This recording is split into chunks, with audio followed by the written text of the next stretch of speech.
Kalau menyapu saruknya, kamu buka-buka apa? Buka-buka Shopee jo dia baca setan lah. Anu kari pasam nih.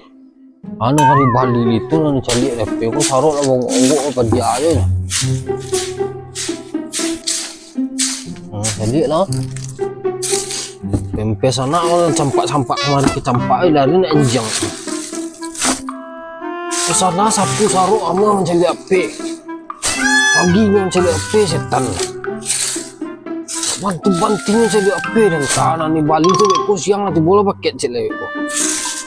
nih paket nih nanti bola tuh rame baca deh secan heran muak mana dan celik jar pandu dia teh saruk bawah saruk karena yang orang letak aja ikut pajar ikut pajar Tabi mana suka dan balik paket dengan jauh sepanjang hari dan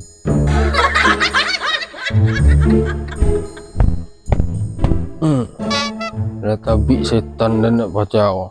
menyuci baju dah jamulah baju dah piring cuci dah tidak nak makan dah lapen mariden dan lapen mariden aduh suruh mandi anak dah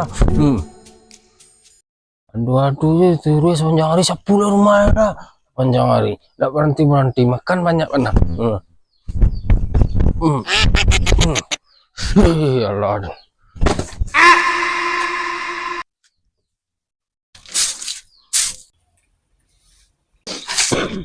nak dia menyapunya nih haruk kawan sih aja turu situ roh iya dia haruk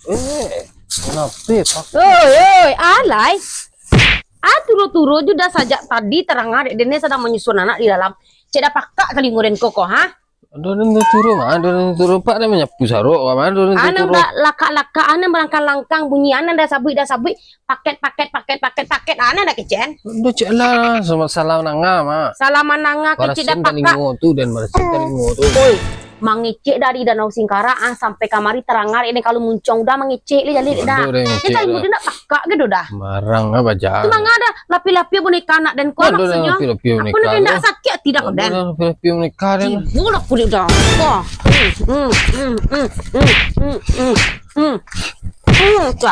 tadi semua boneka tadi nak tadi nak tuh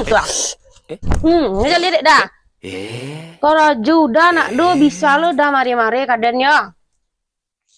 paket piti dan balik terserah den lah kena ada pusaruk banyak saruk non di kakunya ya saruk saya nyuai bolu keraju lain do dia ini dia setan kadang percaya asli setan kadang percaya tuh